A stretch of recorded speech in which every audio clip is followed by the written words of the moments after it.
Welcome back to the Becoming Her podcast. Dr. Ann and I are back, and it's been a hot minute. Like summer is summering. I don't know about you, but it's just crazy that it's already like mid-July.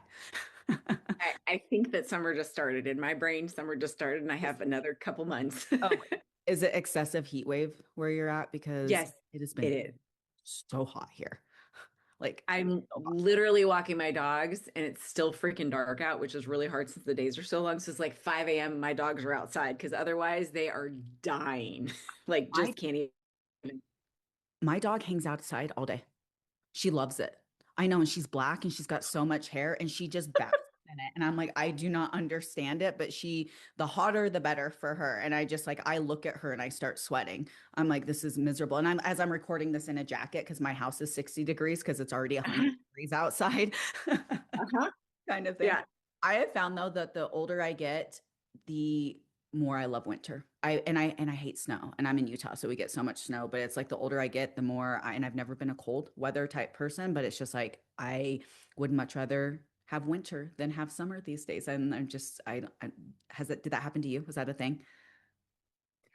You know what? I think what I've loved that has happened to me is that I have gotten to a place where I can literally appreciate something about every season and almost every day. So it doesn't matter if it's winter, fall, spring, or summer. It's like, oh, I'm so glad today because it's sunny, or I'm so glad today because I get to look at the flowers, or oh my gosh, this amazing, amazing thunderstorm, or it's really frosty outside and I get to turn on the fireplace. Like everything to me is like a 5-year-old kid inside of my head now, and it's fantastic. Look at Highly Anne recommend. showing me up here.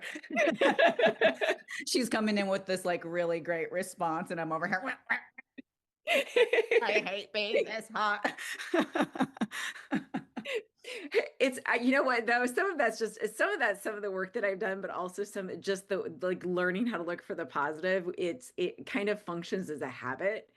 And I used to I mean this coming from a place of like every day, back when I was really struggling, every day was an absolute misery for me. But exercise was a misery for me. It didn't matter what I was doing. It was kind of like, I can't wait until this is over. And now I go out and I'm like, oh my gosh, I get to do this right now. This is so wonderful. It's dark and nobody's out here. And there are other days I'm like, oh my gosh, I get to see so many people and so many people have smiled at me and I get to smile at so many people. And like, so I literally, I feel like I'm a toddler now and it's fantastic. Highly recommend. Send some of that my way because I'm typically a glass half full kind of gal until it gets 100 degrees. And then and then I'm moaning and complaining and miserable. So you can send some of that my way. I'll send you some emotional sunshine. Thank you. Thank you so much. No All right, heat. guys. Today we are going to talk about, and I'm so excited to dive into this because y'all know how much I love talking about muscle. We talk about it often, how amazing it is, and how many benefits there are to muscle. It's the key to longevity. It's your anti-aging key. It's the key to health. It's the key to combating falls, breaks, tears, osteoporosis. But today we're going to dive into it is quite literally the probably the antidepressant that nobody handed you when we talk about Uh, muscle and your mental health.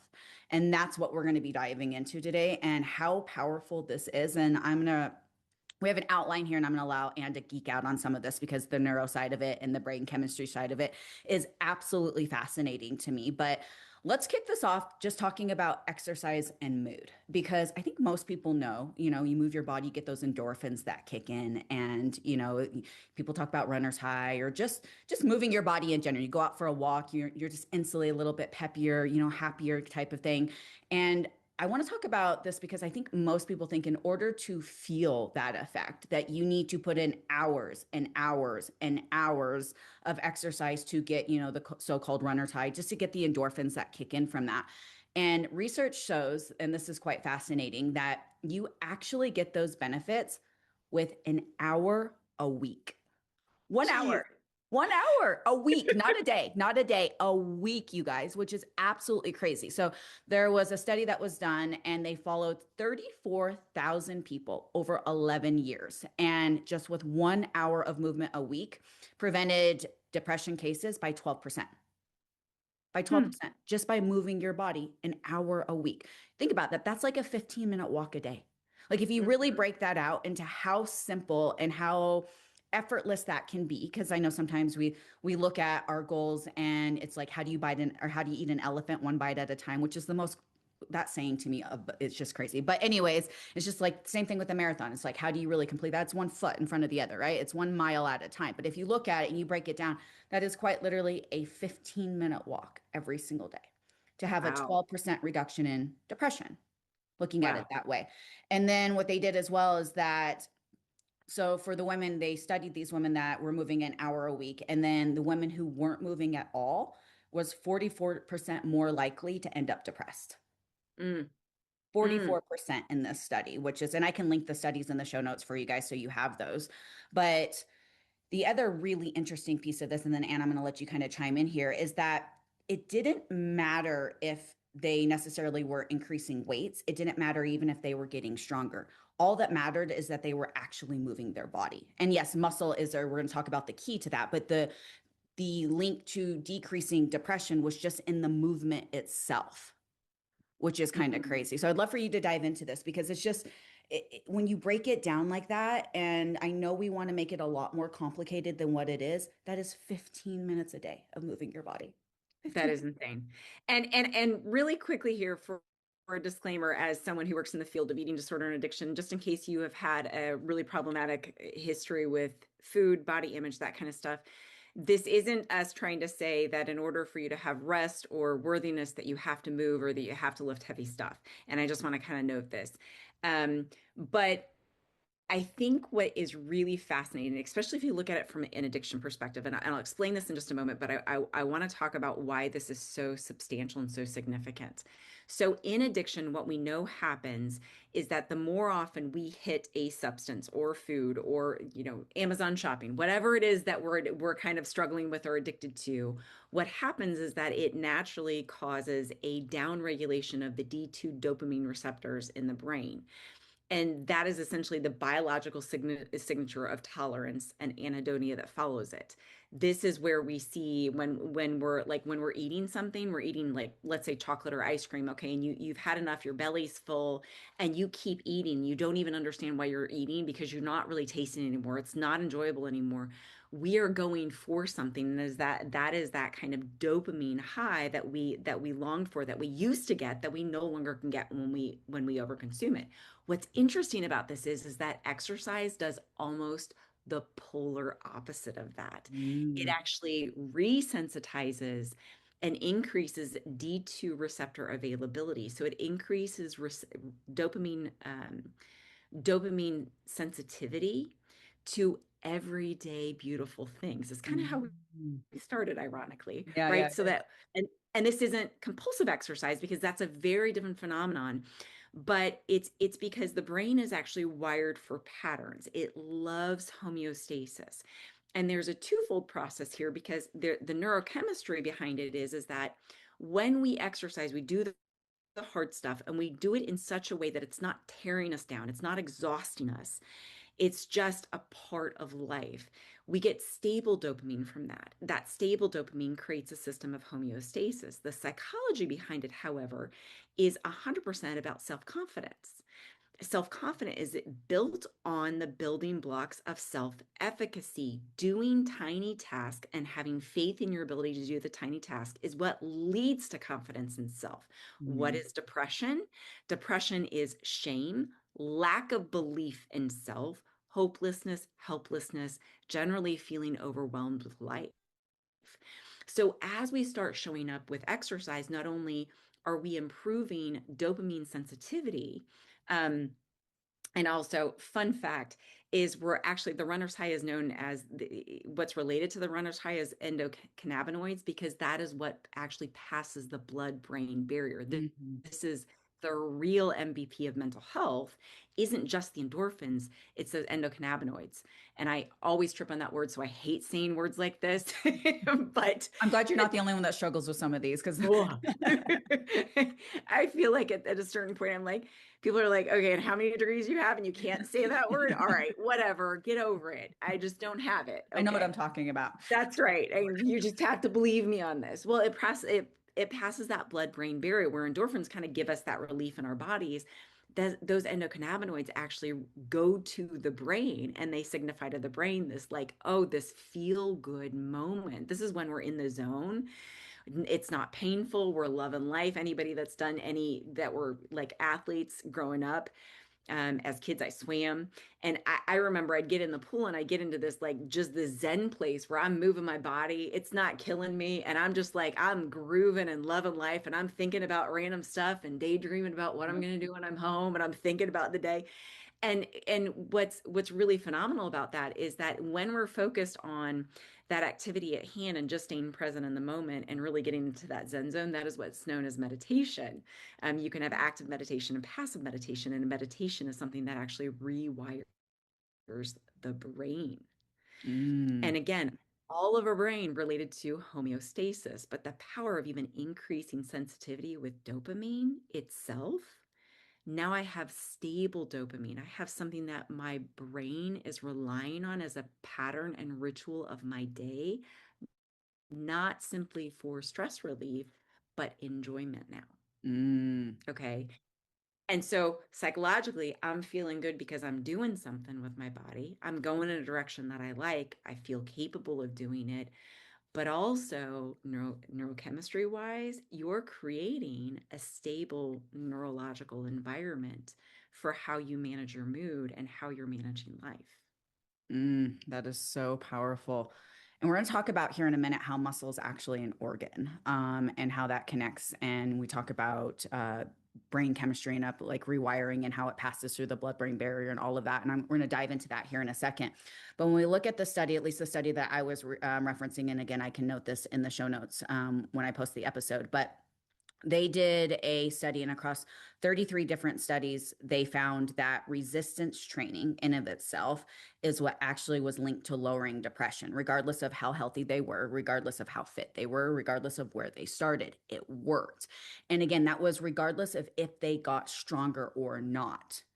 The Mm. strength training itself, regardless of even if they added muscle to their frame, is what was linked to lowering that depression. And so I think that there's something really powerful there of just getting in, and we said just starting and moving your body, because we start something and we look at these big lofty goals, and yes, adding muscle to your frame, absolutely a goal, but the benefits of strength training far outweigh just the physical piece of it, far outweigh the body piece of it. And yes, that's the cherry on top of the sundae for sure.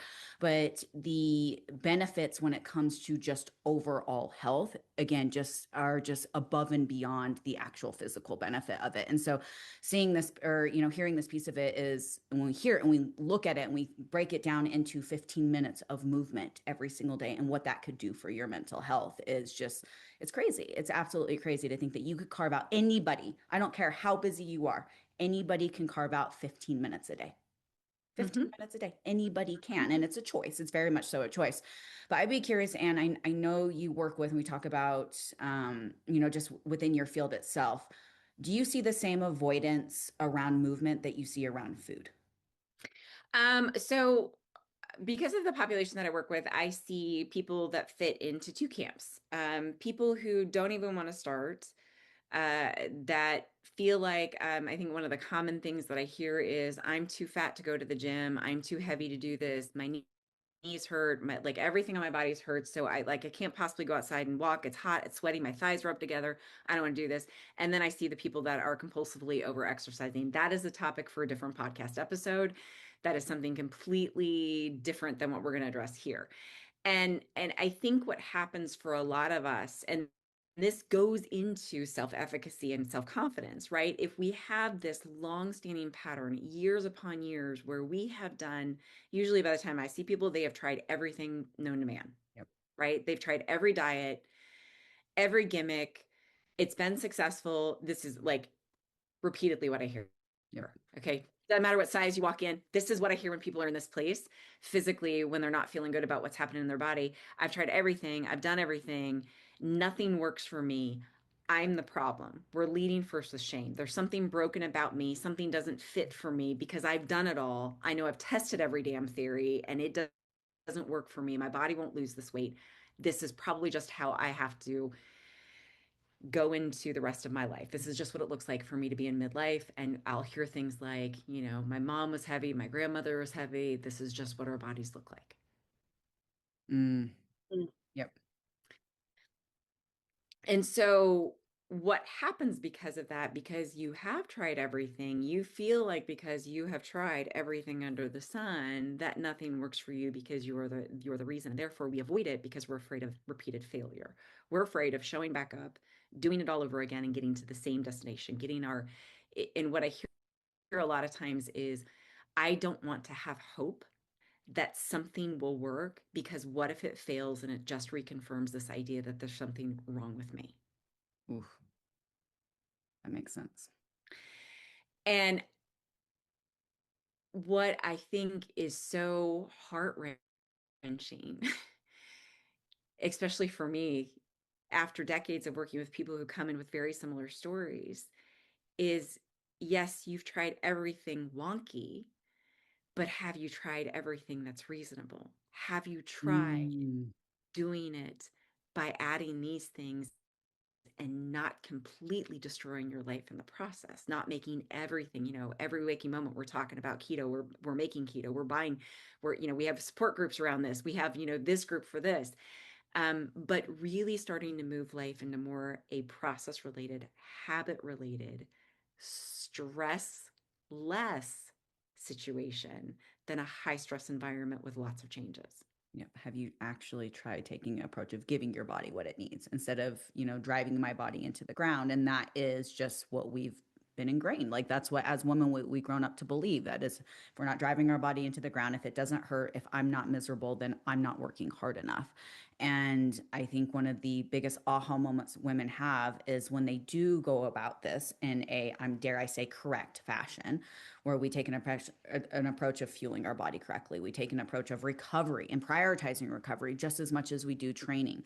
We take an approach of, I always say, addition instead of subtraction. It's one of those I hear often. It's like, Nicole, I didn't realize how quote unquote easy this could be. And it's, Oh, you know what I mean? And it's just that when that aha moment happens, that it doesn't have to suck your soul.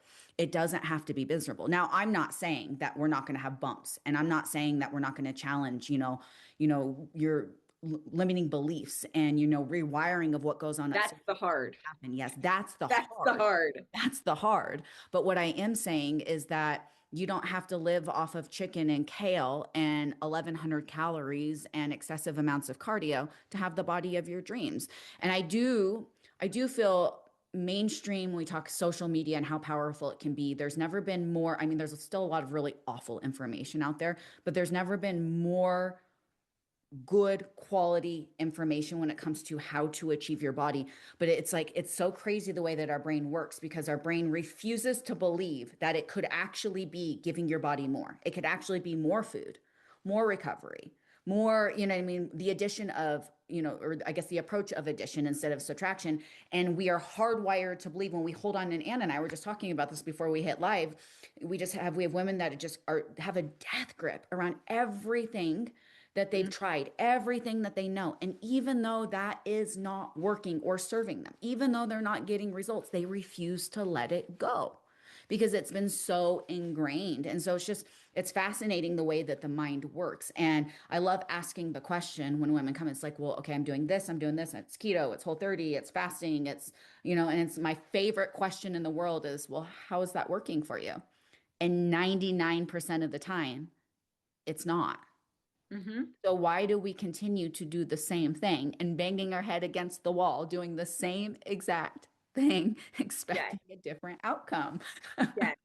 And if we use food as an example, I think one of the challenges that I face when convincing people to try something new, people who are involved in more of a restrict binge cycle, and that could be a pretty significant cycle, that could be a relatively, like, okay, I overeat on the weekends, and then during the week I snap it up and I'm eating 1,200 calories.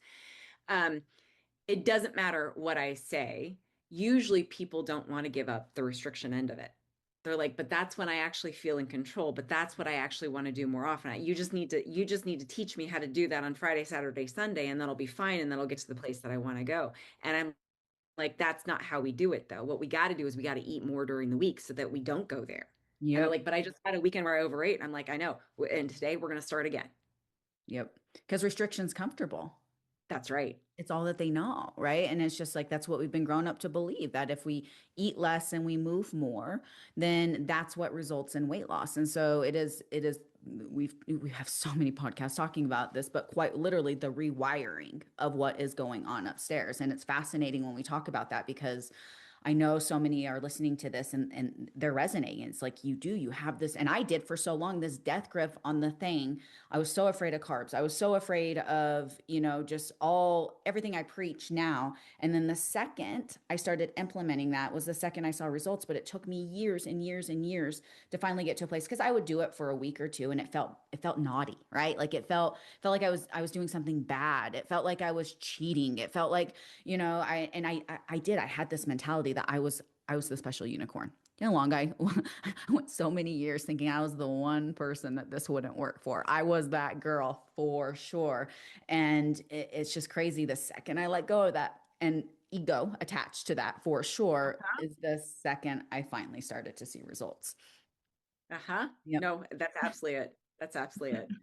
And it's those really it's the death grip on the parts of ourselves and the adaptive, like the coping skills, the strategies that we've used that we are anchoring to. It's ironically those are the most problematic parts Hmm. right there.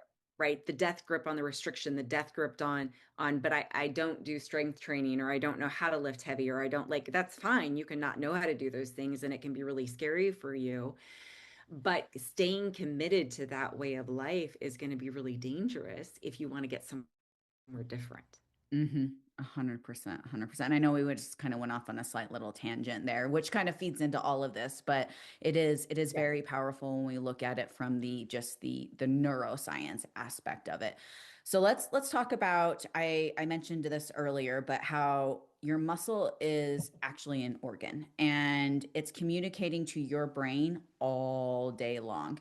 And it actually releases every time your muscle contracts, it releases little chemical messengers. And there's a couple of those messengers. It's basically acting like a gland, right?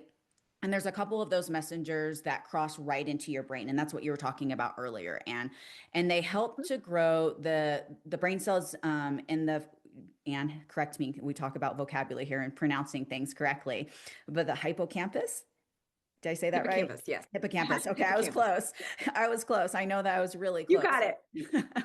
And so your hippocampus is actually responsible for your memory, your mood, and this study was crazy when I was reading through this study because I'm like, this is so fascinating. But 3 months of training increased the size of your hippocampus by 12%. Jeez. 12%. You aren't just working out those biceps, ladies. I know, right? Seriously, which is just it is so crazy. So, I mean, think about that. You can literally build the mood center of your brain by using your Hmm. body, by strength Hmm. training. That is how in control you are. And that is, again, the part that's not talked about enough when we talk about the powerful aspects of strength training, AKA adding muscle to your brain. So, less muscle means basically less signaling reaching your brain, right? If we summarize it and we just make it that easy to understand, more muscle, better mood. Less muscle means less signaling to your brain. And so, it's just, I want you to dive into this because, again, like I said, it's fascinating to me. Well, and I think what's really cool about this is that everything, I do a lot of developmental trauma work, and if we look at the body, if we look at emotions, we look at memory, okay, we look at everything as just fact based. Not, we can talk about the difference between feelings and stories. That's another episode. We've done it before, but like if we look at it just simply as chemical messengers, anything that we are doing to improve our life, to increase not only our faith and our belief in ourselves, but also to do something positive with our body, is going to grow neural connections in the brain. Okay. And that is on a real basic level, a part of habit science when it comes to the basal ganglia. Any ritual that we engage in a routine basis eventually downloads to the brain, the habit center of the brain picks it up, and it runs like wildfire. And the Mm, only reason, and the reason why that does that is because The more we repeat a behavior, both good or bad, okay, the more we repeat a behavior, we increase myelination in the brain, which is just essentially, think of it like an electric circuit that when we don't practice something enough has lots of like gaps. Okay. So Mhm. it's like, it's kind of like, I don't know if you ever like shocked your husband. I do this a lot in the winter where I'm like, go to give him a hug. He's like, why are you Yeah, shocking me? yeah, yeah, yeah. Oh, it's amazing. It's kind of like that, but it doesn't flow really fast versus you have just like a closed circuit where you flip on a light switch and you know that light's going to come on every single time. Well, that's what practicing things done. That's what muscle memory does. That's what repeating a behavior does for our brains over time. It actually improves signaling in the brain over time. So we're talking about like memory. We're improving signaling. Anything that we don't practice atrophies. Mhm. Period. Yep. Okay. 100%. If you are not growing, you are atrophying. I'm sorry to say this. Like it's so painful to like hear this because we get to middle age and we're like, I want to rest and I want to enjoy this next chapter of my life and enjoy vacationing. Please go do those things. Involve rest, involve vacationing and travel, all the beautiful things. And also, you will atrophy any part of your brain, any part of your body that you are not intentionally working out. Mhm. Yep. And your muscle, talking about how your muscle is quite literally dosing your brain. Mm-hmm. It is, I Mm-hmm. mean, when you look at it from that lens, I mean, that's powerful. And again, how much control you have over that, right? And going back to, our first point, it doesn't have to. And I think a lot of women look at this and they think the gym, they think 2 hours, they think, just it's this time suck. And it doesn't have to be that way. You can be efficient. You can have a protocol that's built around 30, 45 minutes a day. Again, we see the benefits at just an hour a week. And if that's where you wanted to start, you're brand new to strength training and you start at 10 or 15 minutes a day, you are going to start to physically feel these benefits at Mm-hmm. 10 or 15 minutes a day. And then we build on that, right? So you start to feel the benefits at 10 or 15 minutes a day. And then you feel as good as you feel. And you're like, I want more of that. This feels really, really good to feel this good. And then we just start, adding to that. You go from 10 to 15 minutes a day to 25, and then from Yep. 25 up to 45. And I would say the majority of women that we work with, they train anywhere from 3 to 5 days a week, 45 minutes up to, if we have a heavy leg day, some days can be an hour and a half. Okay. Some days you can have longer training sessions, but again, you can build up to that. But with that to be said, you can see amazing results if you're following a properly built strength training program, strength training 3 days a week. Your programming is intentional. You are coming in and you're intentional with your training. You're not like jaw jacking and picking up like little shiny, like you're really intentional with what you're lifting. Your priority is to lift heavier week over week, is to get stronger week over week. And you can see amazing results. And so I know this is a really long-winded way of saying it doesn't need to be 5, 6, 7 days a week for 2 hours a day.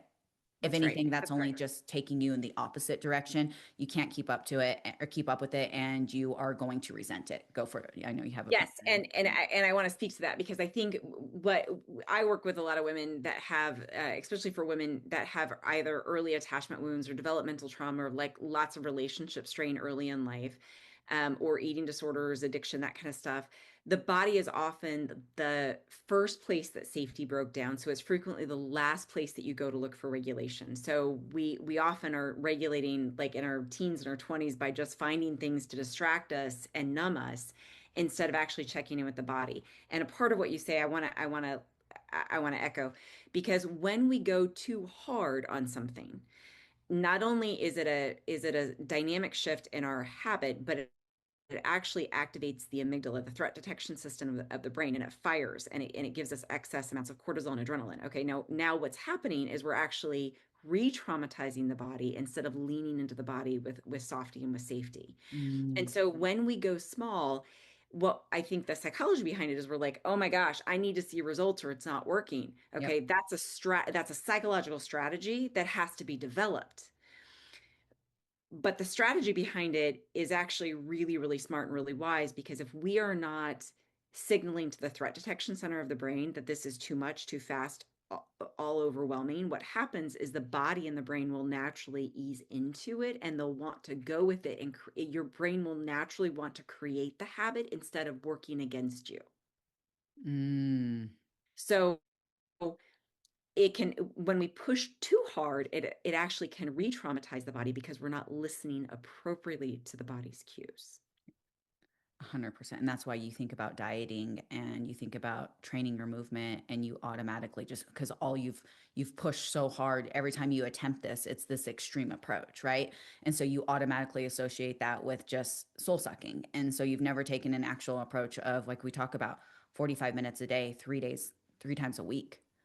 Anybody can do that, and you can have a program that isn't driven on you doing these crazy hit sessions and just all out max driving your body into the ground. It doesn't I think where that comes from, like you said, Anne, is like we associate, and anytime anybody thinks about diet and exercise, you think 1,200 calories, you think taking out all carbs, you think no dessert ever. That's where your brain automatically goes when you hear diet. We think it has to be miserable, we think it has to be that restrictive, we think that it has to be that over the top, I guess. And same thing when it comes to training. So many women look at exercise and it's like these crazy spin classes and hit classes and this idea that, I always think about Beachbody and that, what was that? I can't remember the one video class that they had that was not the P90X, Insanity. the Insanity. Yes, Insanity. Thank you. Did that one too. Yeah. Been there, done that one too.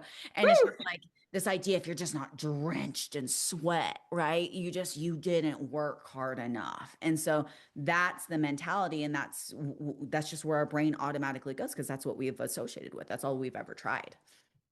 Yes. Yes.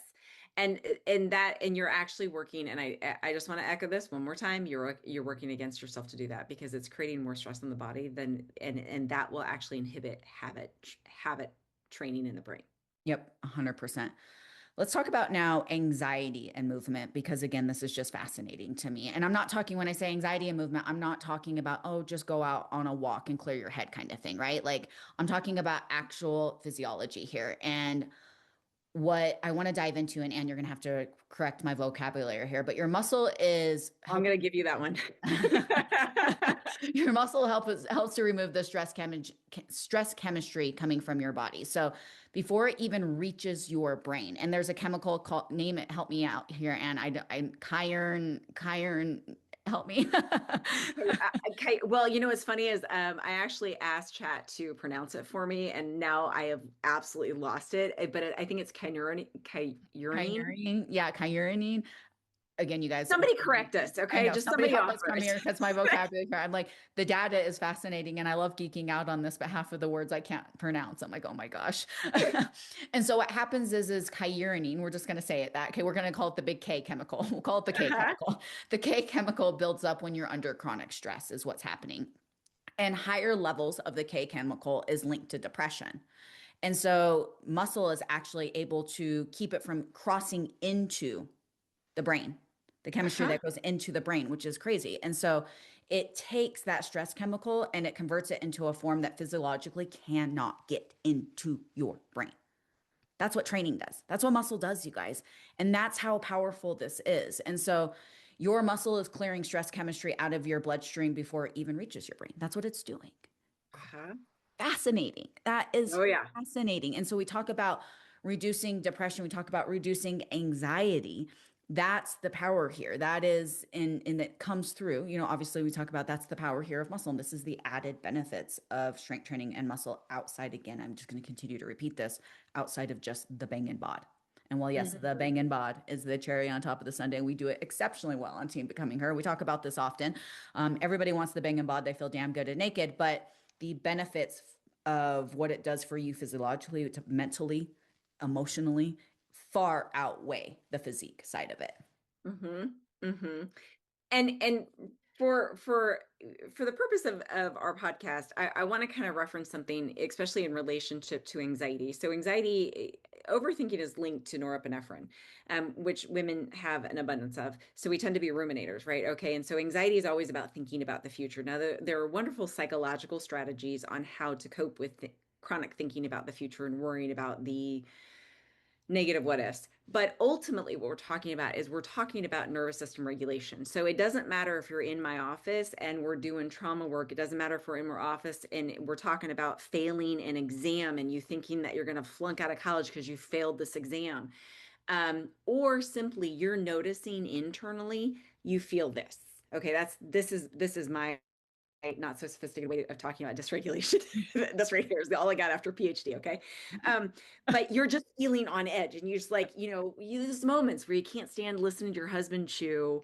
Your boys are screaming at their video games, and no matter how quiet they are, which they're not, you're like, okay, if I hear one last thing and I'm in like my closet in my room, I may be speaking for myself, my son's in the basement, I'm like, damn it, I just heard that. Right. So, part of that dysregulation though it's all chemical energy. It's all chemical. It is facts. It's not in your head. It's not about willpower. It's not because you're too sensitive, you're ridiculous, whatever that is that you're telling yourself. It is stored in your body. And just like food has to go into our belly and come out through our intestines and get processed and digested in that journey, emotions have to too. Emotions have to be processed. So we can help them not just by sitting in them, by acknowledging them, by journaling them, talking about them, venting about our feelings, but we also can process dysregulation in the nervous system using exercise, specifically muscle, right? Um, because of what it's doing in the body, but also because of how it actually impairs certain chemicals going into and passing through that blood-brain barrier. But even just a drop in cortisol, because we're offering everything in the body is related to system of homeostasis, Mhm. right? Yep. So when we stress the body on purpose, the body says, hey, I feel you. And now I'm going to release some endorphins that feel good, right? Or endocannabinoids. Okay. And that's a part of this process is that every single time what we're doing is we're on purpose now regulating this. And we're creating a nervous system and a body that has a better level of stress tolerance.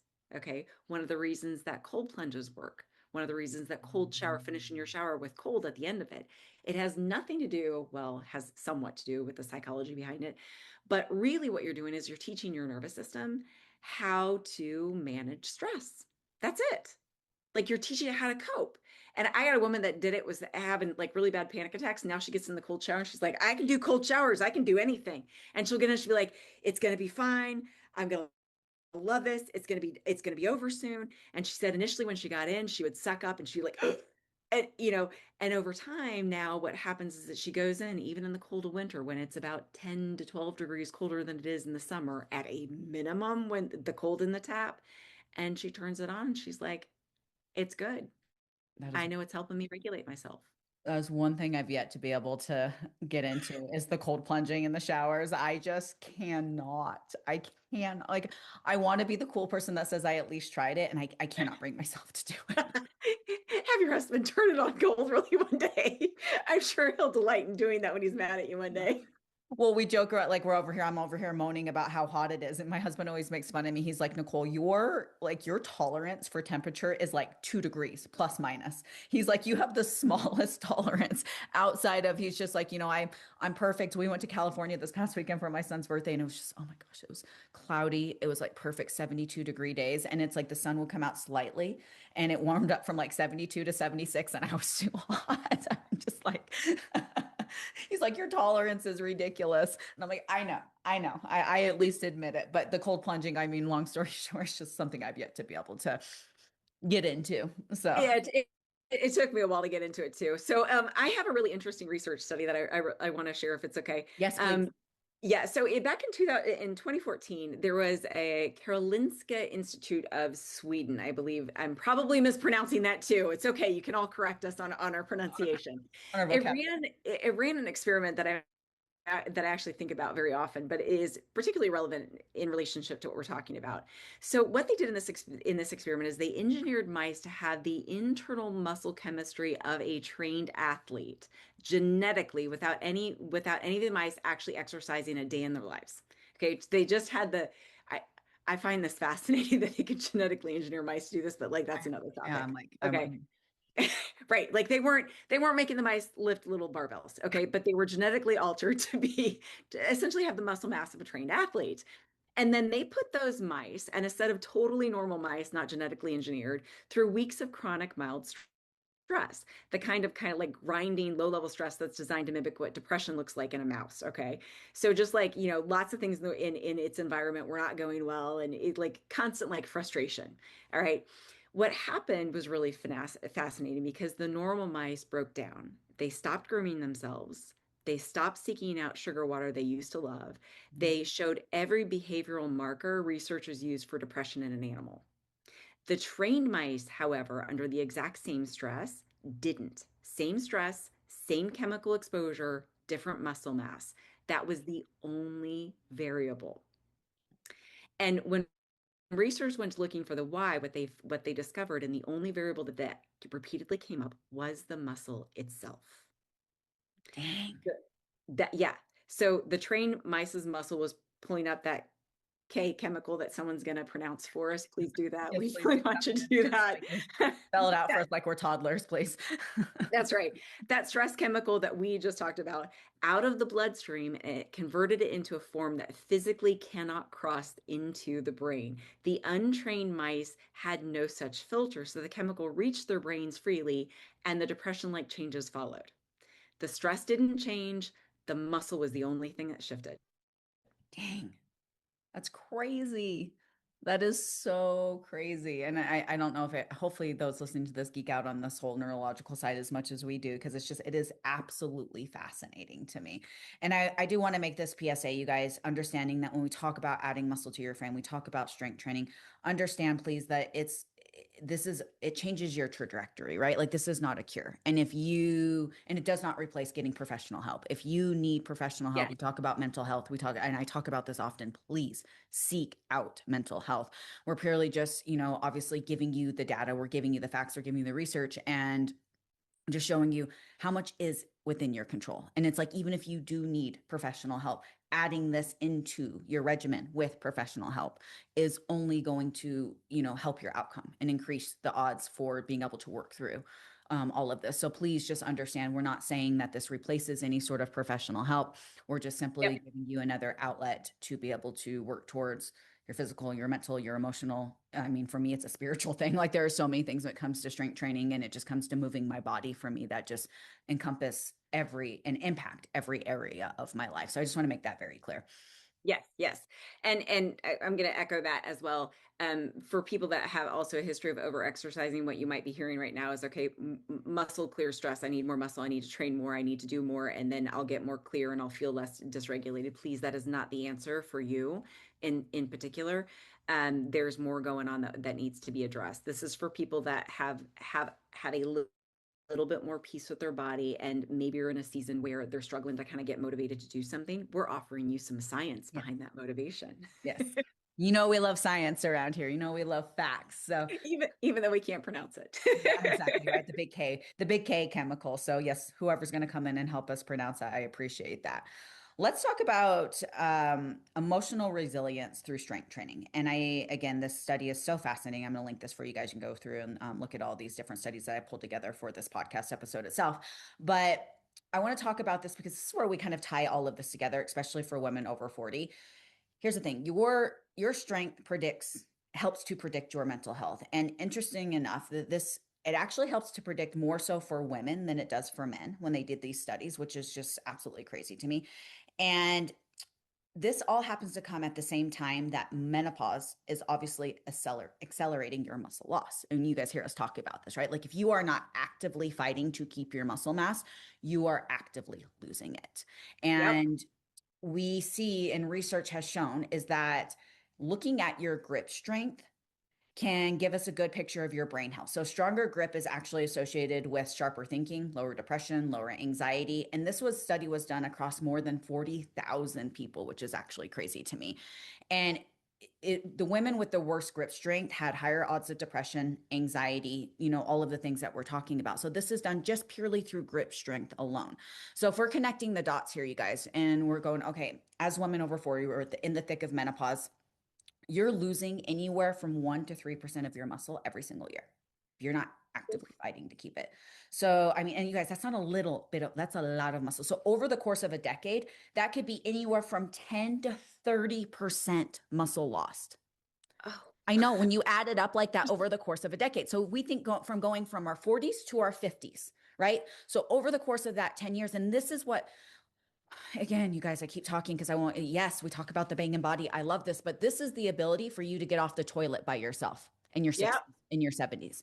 This is the ability for you to just be able to execute bare basic shit every single day on your own without needing help. That's the importance of what we're talking about here, right?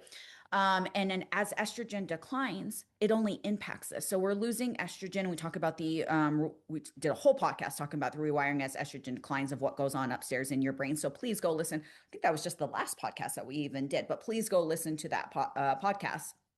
So at the exact time in your life you're losing muscle, is the exact same time that, typically for women, this is, we talk about midlife crisis, right? Like more anxiety, low mood, depression.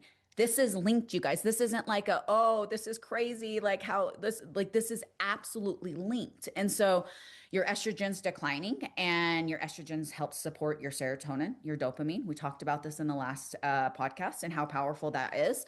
So the muscle that's helping clear your stress chemistry and the hormones helping to regulate your mood at the same time. So now that's what you're losing, right? So you're losing the muscle that is helping to, if you're not actively fighting to keep it, which is your stress chemistry, everything that we've been talking about.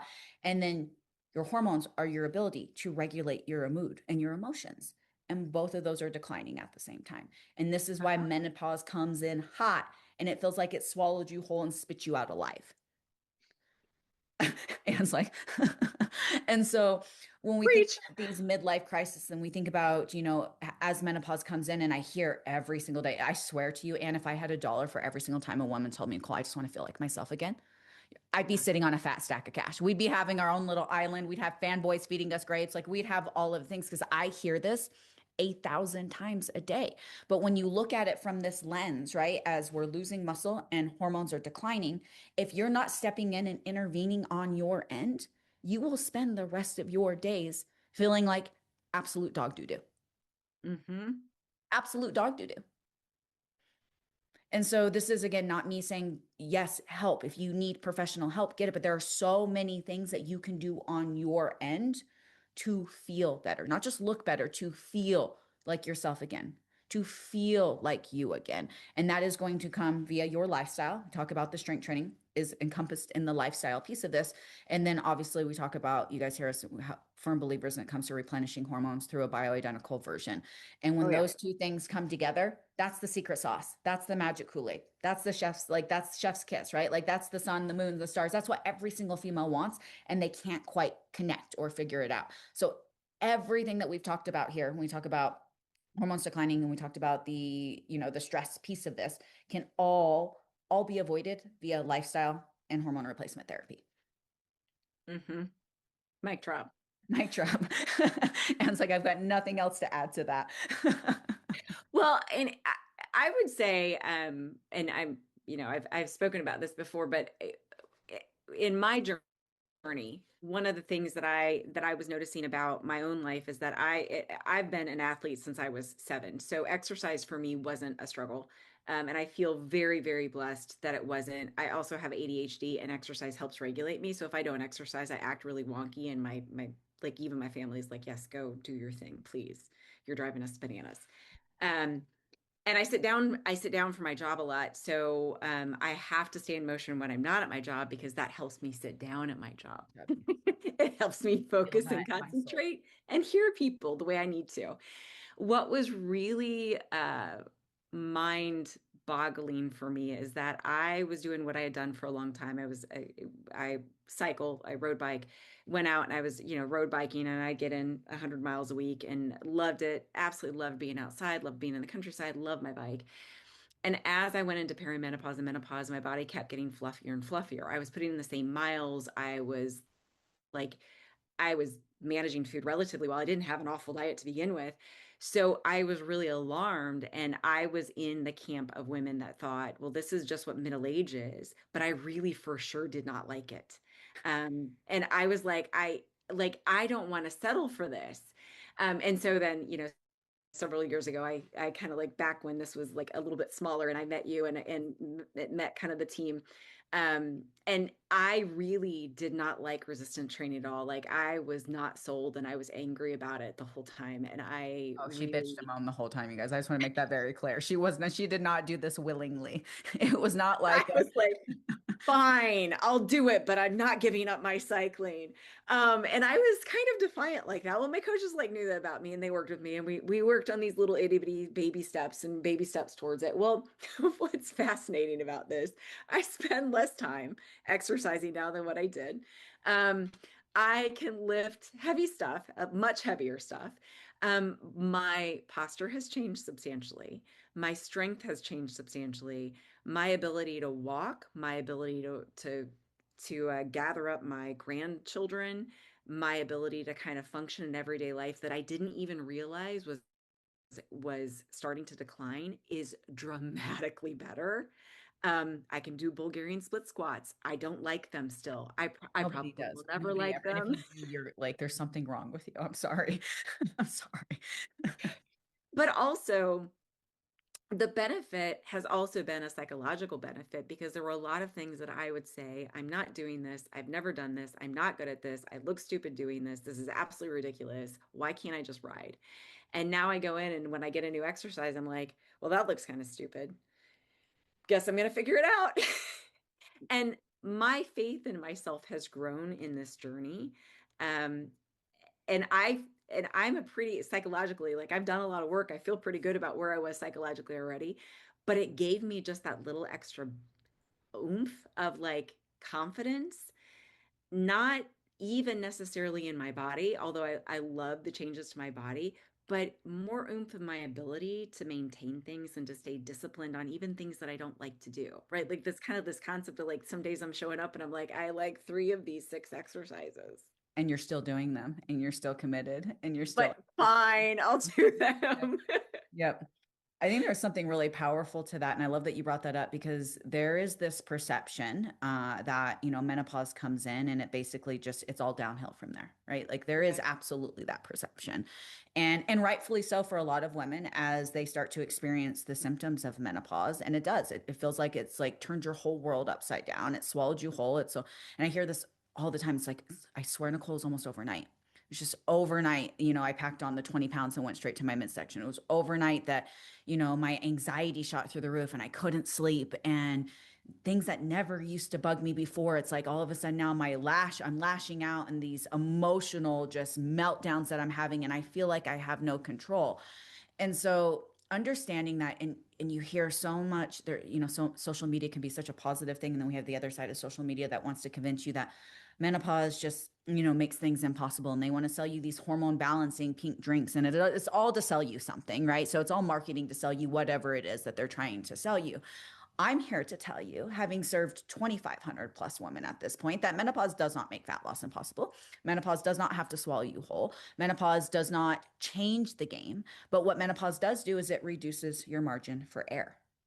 And it Mm-hmm. reduces your margin for error for everything that we just spent the last 45 minutes talking about.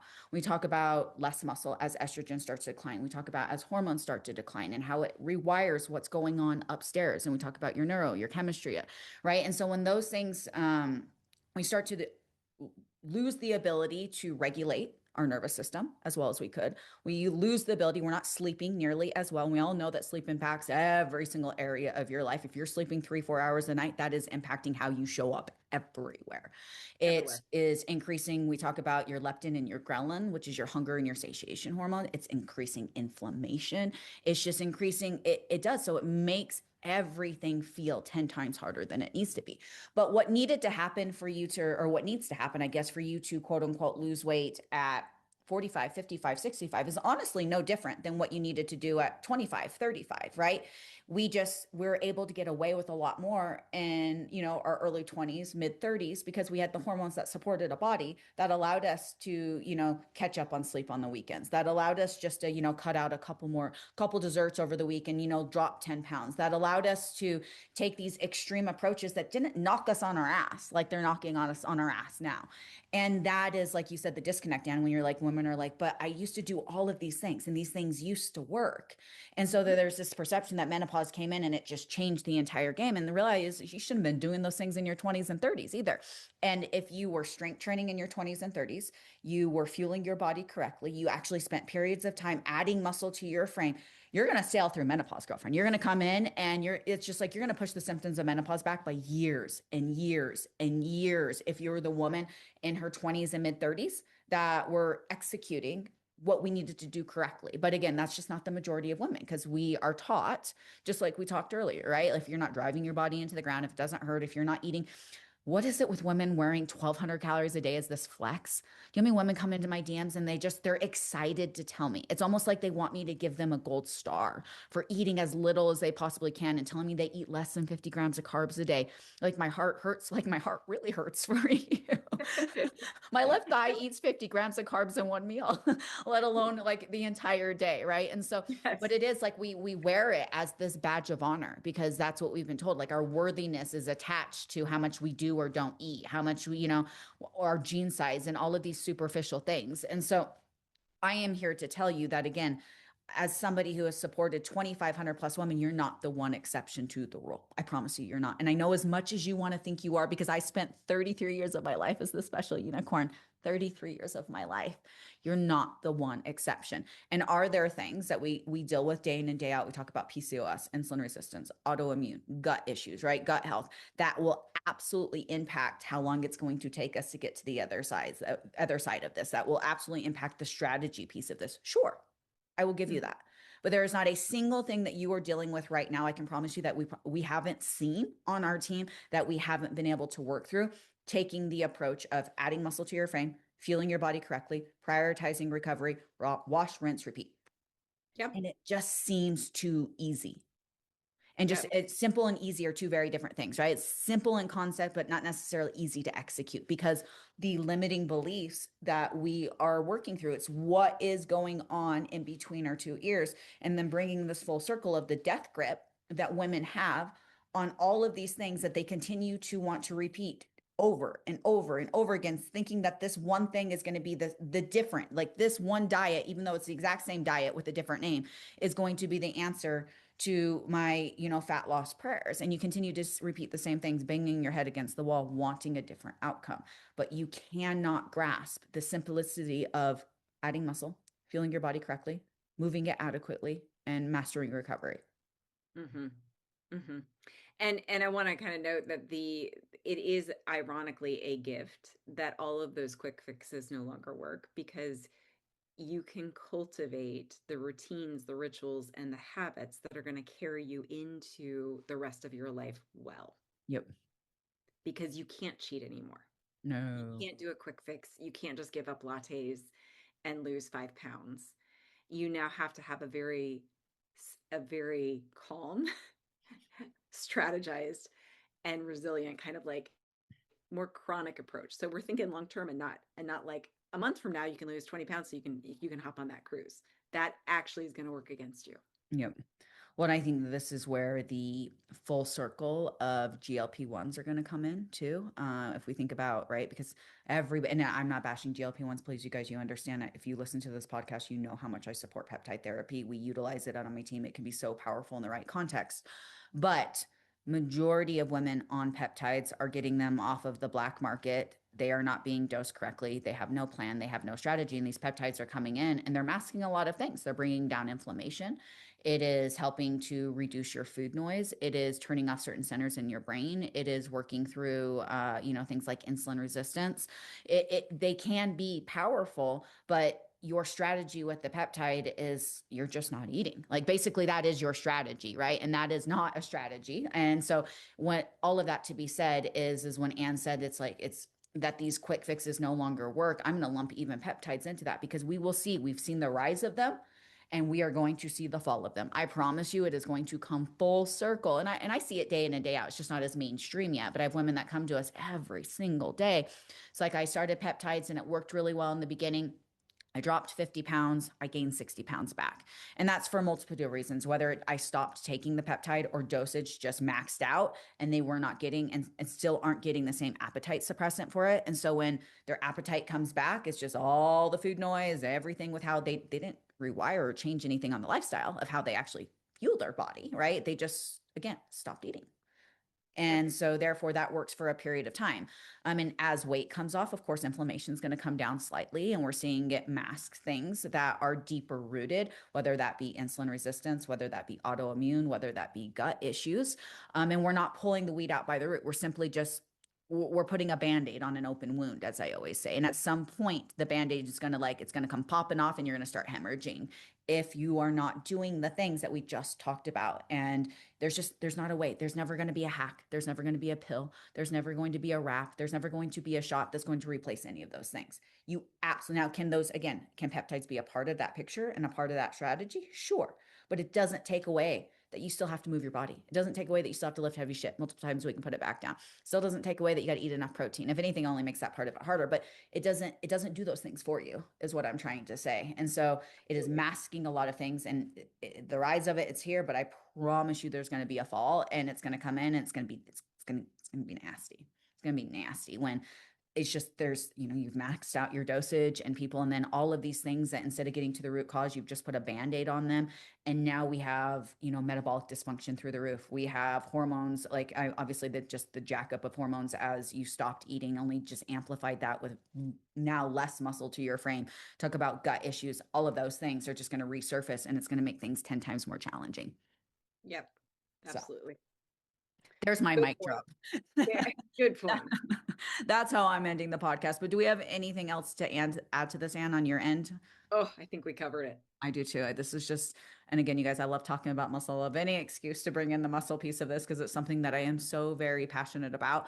But if you guys have found any value to the podcast at all, again, I'm just going to likes, comment, shares, interaction. Like it really does help to grow the podcast. And it is all that we ask from what I feel like is an insane amount of value that we bring to the table here. So we appreciate every single one of you guys that, take an hour out of your week to hang out with us. But we will see you guys in the next episode. Ciao. If this is helpful, give me a like, follow me, or subscribe for more.